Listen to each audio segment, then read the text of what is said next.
Goals itu berbeda sama dream ya. Kalau dream itu kan impian kita gitu ke depan. Impian kita mamanya dream saya pengen sekali menghajikan orang tua saya pengen beliin rumah untuk orang tua saya, itu dream. Tapi yang namanya goal setting itu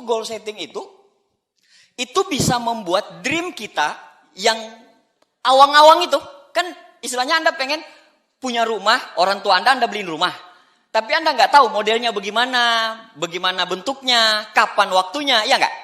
Nah, adanya goals itu membuat impian Anda yang abstrak itu jadi nyata, realita. Nah, yang kedua adalah ekspektasi Anda berjuang di bisnis ini itu tidak sesuai dengan realita. Tunggu dulu. Yang Anda lihat saya sekarang, itu Anda nggak lihat, Anda nggak alami. Banyak sekali. Proses saya selama 16 tahun, ditolak orang, dicaci maki orang. Nah, di awal ekspektasi kita misalnya, oh temanku yang ini, dia lagi cari bisnis, pasti mau. Oh temanku yang ini, orang tuanya kan miskin itu. Masa ditawarin bisnis kayak gini dia nggak mau sih? Pasti mau. Oh yang sana pasti mau. Anda bilang, oke, saya join. Anda presentasi ke sana. Bro, bisnis yang akan mengangkat harkat dan martabat keluargamu bro. Apa dia bilang? Stop. Haram. Padahal orang dekat, inner circle-nya, yang Anda anggap Anda udah, apa yang sudah mereka dapatkan? Penolakan. Betul nggak? Mana lebih banyak penolakan yang Anda dapatkan dengan upline-upline-mu? Pasti. Jadi intinya kalau di bisnis ini tuh cuma satu, banyakin penolakan, banyakin keceburnya. Banyakin aja, jangan pada saat kecebur Anda langsung bilang, aduh ini bukan bisnis. Allah sudah menentukan saya untuk tidak berbisnis di sini. Kayaknya saya harus nikah muda cepat. Apa urusannya Maimunah?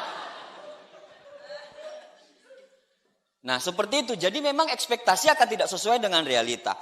Nah dengan gagal merencanakan, Anda sedang merencanakan kegagalan. Benjamin Franklin. Jadi memang kenapa banyak orang gagal? Karena dia tidak punya goals yang jelas. Menurut penelitian Harvard Business Review, itu ternyata ada 83% orang-orang dalam populasi di dunia ini yang tidak punya goals sama sekali. 83%. 14% adalah orang-orang yang punya rencana, bukan punya goals. Dan 3% orang-orang yang punya goals. 14% ini, yang 14% ini orang-orang populasi ini yang punya rencana adalah kekayaannya itu sampai 10 kali lipat daripada 83% tadi, orang-orang yang tidak punya goals.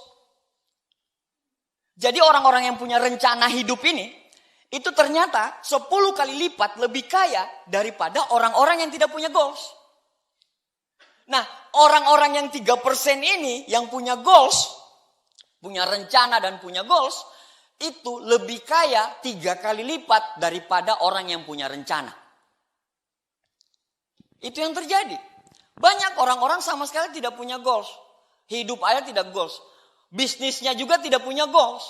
Apa yang mau dikejar? Pas ditanyain, apa yang akan kamu raih? Pokoknya insya Allah. Namu, kata apa? Insya Allah up. Upline-nya bilang, nggak boleh insya Allah, pasti. Dia bilang, astagfirullah up. Jangan mendahului dong up. Upline yang diceramain balik. Jadi ini kenyataannya 83% populasi dunia itu tidak punya 83% populasi dunia itu tidak punya goal sama sekali. 14% punya rencana dan orang-orang 14% itu lebih kaya 10 kali lipat daripada 83% tadi. Sedangkan orang-orang yang 3% itu yang mempunyai goals, punya rencana dan punya goals dan dia 3 kali lipat lebih kaya daripada orang-orang yang punya rencana. Anda mau jadi yang mana? Mau jadi yang 83% populasi? Mau jadi 14% populasi? Atau yang mau jadi 3% populasi? 3%. Kalau Anda mempunyai 3% populasi, Anda pengen jadi 3% populasi, berarti Anda harus punya rencana. Anda harus punya goals. Apa goalsmu di bisnis ini? Apa goalsmu? Harus punya rencana. Jangan asal. Bisnis kita itu bisnis profesional. Pembukuannya harus jelas, goalsnya harus jelas. Perusahaan kelas 1 itu dihasilkan dari manajemen kelas 1. Kalau sekarang Anda jalanin bisnis ini, pembukuannya aja nggak ada, goal settingnya aja nggak ada, orang yang mau dipresentasi nggak tahu di mana, cuma di handphone doang, nggak ada pembukuan, nggak bisa. Anda bicara sama orang penghasilan puluhan juta, penghasilan ratusan juta, penghasilan miliaran.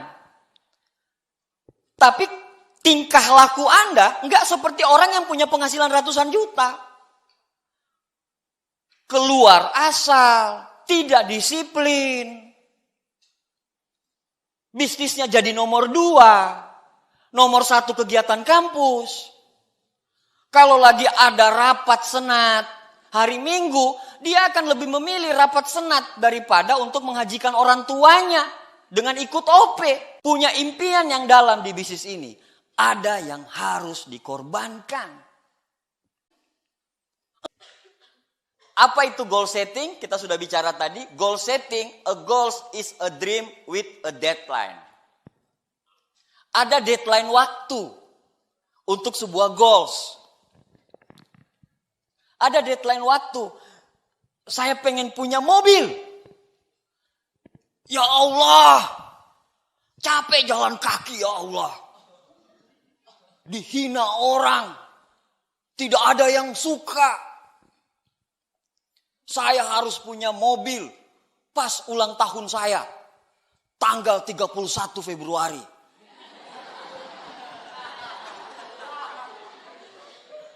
Malaikat bingung. Mana 31 Februari? Diskusi malaikat di atas. Bagaimana? Mana 31? Ada goals, ada deadline dari goals itu. Ada deadline dari goals itu. Jadi harus punya deadline. Nggak bisa enggak. Jadi kalau Anda menentukan sesuatu, ya Anda harus punya deadline. Deadline. Begitu juga kuliah. Begitu juga skripsi. Begitu juga nikah. Nah kayak gitu, jadi harus punya goals. Nah rata-rata nih, orang-orang karena tidak punya goals. Tapi berkah lebaran itu tiap tahun pasti ada.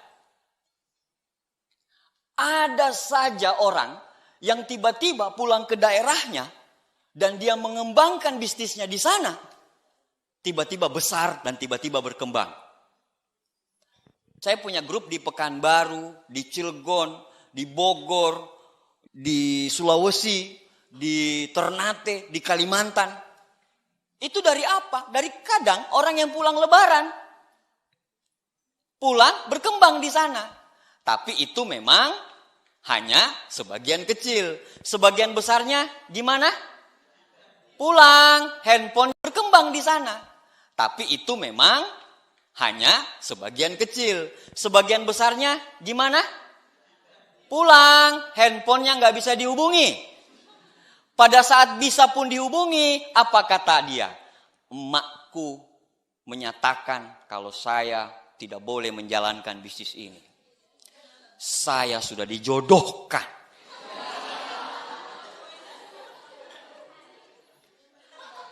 Nah kayak gitu, kenapa orang goalsnya takut ditolak? Belum apa-apa udah ngomong penolakan. Saya cuma bilang sama Anda, tanya sama Muhammad Ali. Bagaimana caranya jadi juara tinju tapi tidak pernah kena pukul? Iya enggak? Muhammad Ali langsung tanya namamu. Siapa namamu, Maimunah?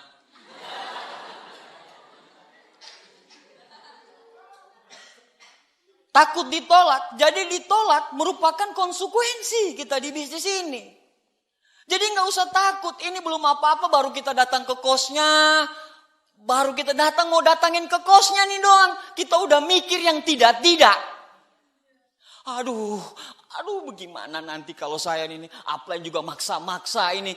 Aduh, datang di situ, datang lihat kosnya lagi rame.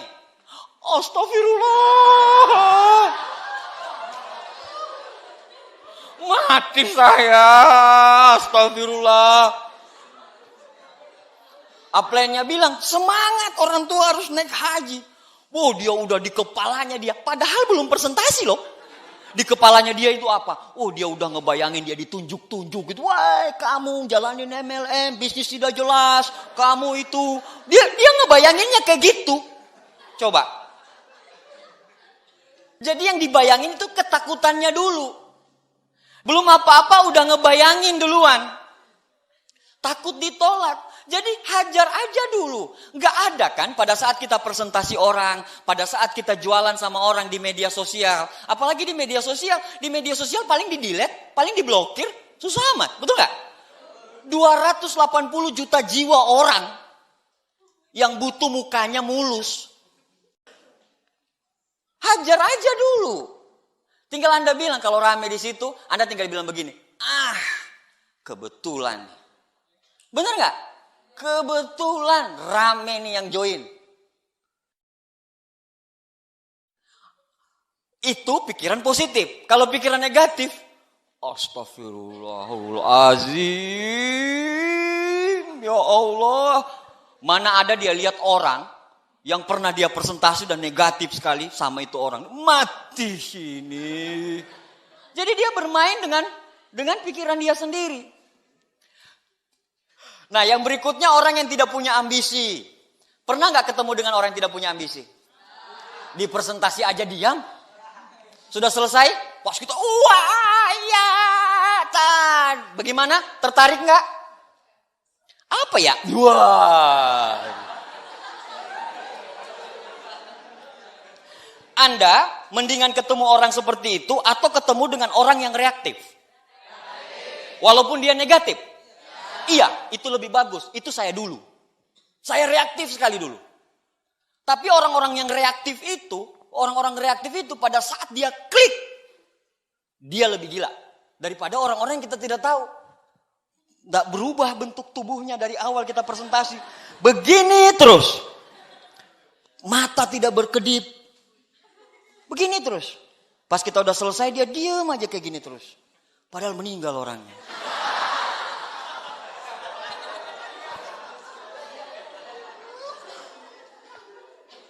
Tidak percaya diri juga. Banyak nggak? Dalam ruangan ini pun banyak. Dia datang di sini cuma ikut-ikutan doang. Iya nggak?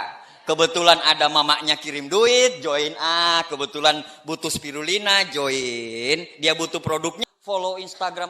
Jadi gini, suksesnya Anda itu ditentukan sama dua. Buku apa yang Anda baca dan dengan siapa Anda bergaul. Sekarang ini tidak tambah 3. Buku apa yang Anda baca, dengan siapa yang Anda bergaul, dan siapa yang Anda follow. Iya. Yang terakhir, kenapa banyak orang tidak mau bikin goals? Karena tidak tahu membuat goals. Dia tidak tahu, dia bingung caranya membuat goals itu seperti apa. Nah, jadi hari ini saya akan coba cara yang istilahnya lebih familiar bagi Anda-Anda. Harus menarik. Pertanyaannya, saya pengen kumpulin uang 50 juta tahun depan. Menarik nggak? Menarik nggak? Kurang menarik. Makanya harus dibungkus dengan emosi. Goalsmu harus dibungkus dengan emosi. Misalnya, oke, Anda pengen kumpulin uang 50 juta. 50 juta itu untuk apa? Untuk mama saya naik haji. Emosinya dapat. Jadi bukan cuma bikin goals, saya pengen punya uang 50 juta, sudah titik. Tapi 50 juta itu untuk apa? Bungkus dengan emosi. Sehingga dia menarik sekali. Sangat menarik. Kalau umpamanya nggak ada emosinya, nggak menarik. Anda kerja keras, ada emosinya. Misalnya orang tuamu pernah umpamanya nggak bisa ngubungin, Anda nggak bisa ditransfer uang 1 juta saja.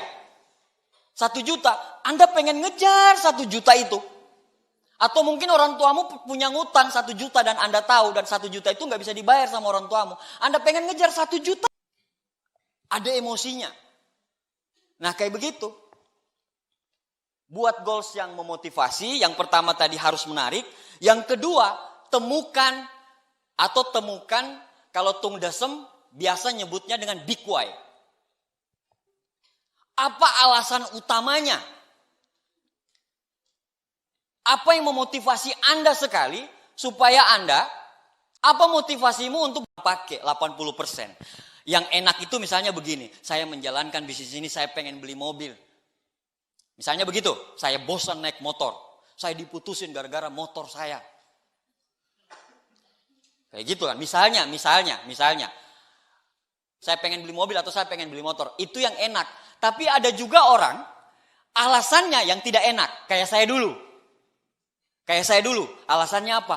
Aduh, kalau saya tidak sukses ini, apa kata orang, apa kata ini. Kan saya koleris ya. Kalau koleris itu kan harus digituin. Malu-maluin lu, udah jalanin bisnis ini, tapi gak sukses. Nah itu tidak enaknya. Nightmare itu. Orang dream, kalau saya nightmare. Mimpi buruk yang saya harus dapatin. Kenapa saya harus punya mobil? Karena kalau achievable, realistik, dan timeline apa time bound. Jadi buat seperti ini. Nah, goalsnya itu seperti apa? Menggunakan metode SMART ini seperti apa? Yang pertama, spesifik. S adalah spesifik dan jelas. Spesifik, harus spesifik. Tentukan dulu. Misalnya nih, apa targetmu? Misalnya apa targetmu? Goals itu kan ada goals harian, ada goals mingguan, ada goals bulanan, ada goals tahunan, betul? Nah, Anda udah punya goals harian belum? Yang membuat banyak sekali orang sukses, yang saya dengar cerita dari Pak Luis, Pak Naga, Pak Rudi M. Nur, Pak Agus Trilaksono, itu apa? Mereka kalau presentasi 1 hari bukan cuma janji sama 1 orang. Tapi janjinya banyak. Untuk apa? Siapa tahu janji pertama ini di cancel. Kan banyak begitu ya. Ke cancel akhirnya apa bilang upline? Saya sudah presentasi up. Tapi di cancel. Nggak usah marah-marah gitu dong. Iya nggak? Banyak yang kayak gitu kan? Upline ini menggerutu sendiri. Sok bijak aja. Dia nggak tahu apa saya. Jalan kaki, gendong motor.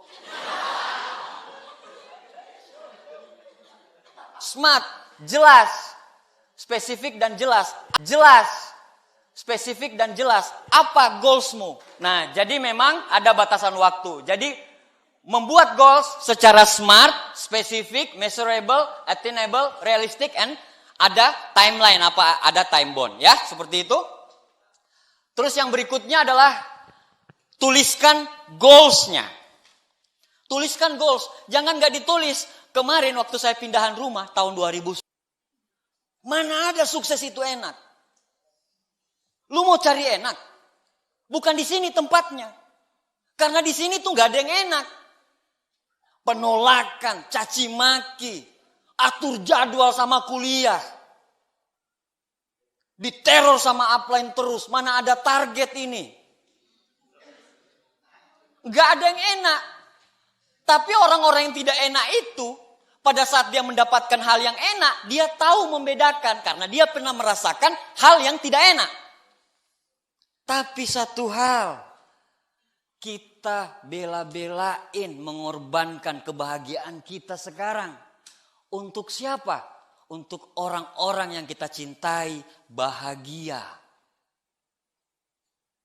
Rela. Saya bahkan rela mempertaruhkan nyawa saya untuk lihat ibu saya bahagia.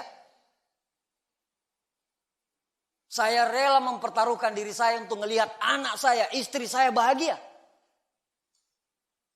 Mau dibilang bahagia? Enggak. Anda tanya sama Muhammad Ali gitu, pas kena pukul dia bahagia enggak?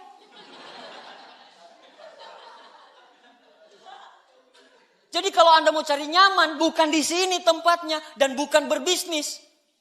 Anda cocoknya jadi karyawan.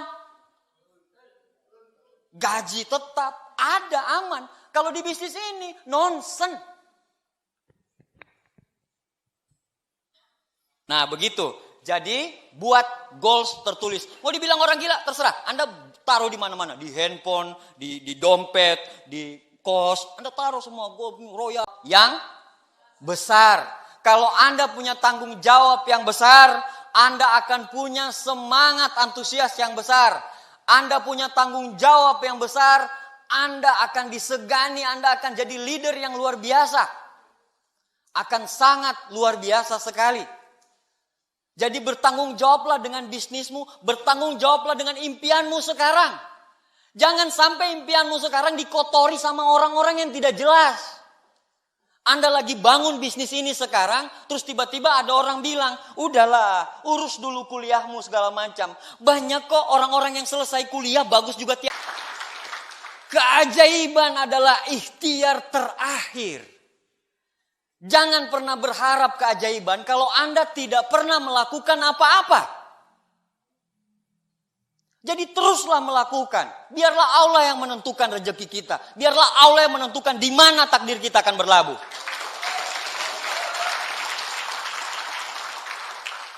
Bulan ini pagi saya bikin. Karena ada orang-orang kuliah yang masuknya jam 10. Saya bikin jam 8. Saya bikin jam 10. Saya bikin jam 4. Saya bikin jam 7 malam. Lagi hancur-hancurnya, saya banyakin persentase. Itu namanya bangkit.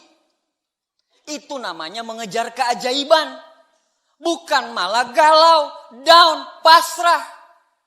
Bukan kamu banget itu. Benar nggak? Bukan kalian banget, bukan kita banget. 6 pagi, bangun jam 5 pagi. 1 jam aja selisihnya. Dari Anda bangun jam 6 itu. Anda lihat kehidupanmu 1 tahun yang akan datang. Hanya dengan merubah waktu. Itu yang namanya disiplin. Makanya temukan alasanmu yang kuat untuk apa kamu untuk berjuang di bisnis ini. Kenapa? Karena tadi ekspektasi tidak sesuai dengan realita. Jadi kedepannya Anda akan lihat dengan Anda membuat perencanaan yang matang, dengan goals yang matang, tidak semua goals bisa tercapai, betul? Tidak langsung tercapai. Tidak akan langsung tercapai. Tapi orang yang kuat, orang yang sukses adalah pada saat goalsnya tidak tercapai, dia evaluasi, dia bikin goals baru. Goalsnya tidak tercapai lagi, dia evaluasi, dia bikin goals baru. Hidupnya penuh dengan goals. Karena kita adalah orang-orang 3% yang hidup dengan goals. Kalau Anda mau sukses di bisnis ini, tentukan goalsmu. Jangan pernah takut bermimpi. Kalau Insinyur Soekarno bilang, bermimpilah tinggi-tinggi. Kalaupun Anda jatuh, Anda akan jatuh di antara bintang-bintang.